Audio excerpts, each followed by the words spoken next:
इसलिए शास्त्रों ने एक बताया है नियम कि रात्रि के समय में खाए हुए बर्तनों को बाहर नहीं रखना चाहिए, क्योंकि रात्रि के 12 बजे हर घर में हर पितृदेवता हर आदमी के घर में आते हैं।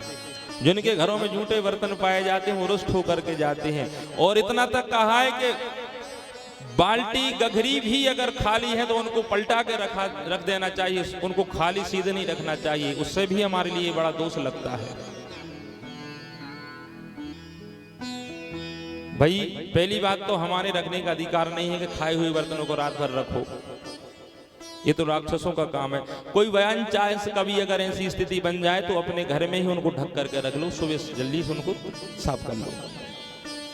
पता है रावण की लंका में जब हनुमान जी गए, रावण की लंका में जब हनुमान जी गए तो हनुमान जी ने 2 कारण विशेष देखे और उन्होंने सत्य वहां पर निश्चित कर दिया था कि अब रावण की मौत निश्चित है।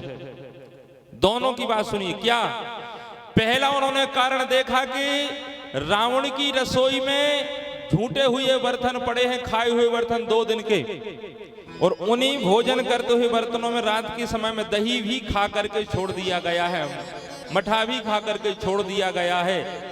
जिन घरों में ये स्थिति आज भी होती होगी कि खा करके, पहली बात तो भोजन की थाली में कुछ छोड़ने का हमारा अधिकार नहीं है, और विशेष अगर कोई कारणवश छूटता है तो प्यारे बंधुओं दूध और दही और मठा कभी खाते हुए छोड़ करके बर्तनों में नहीं रखना चाहिए। इससे रखने से तुम्हारी मृत्यु नजदीक आ जाती है।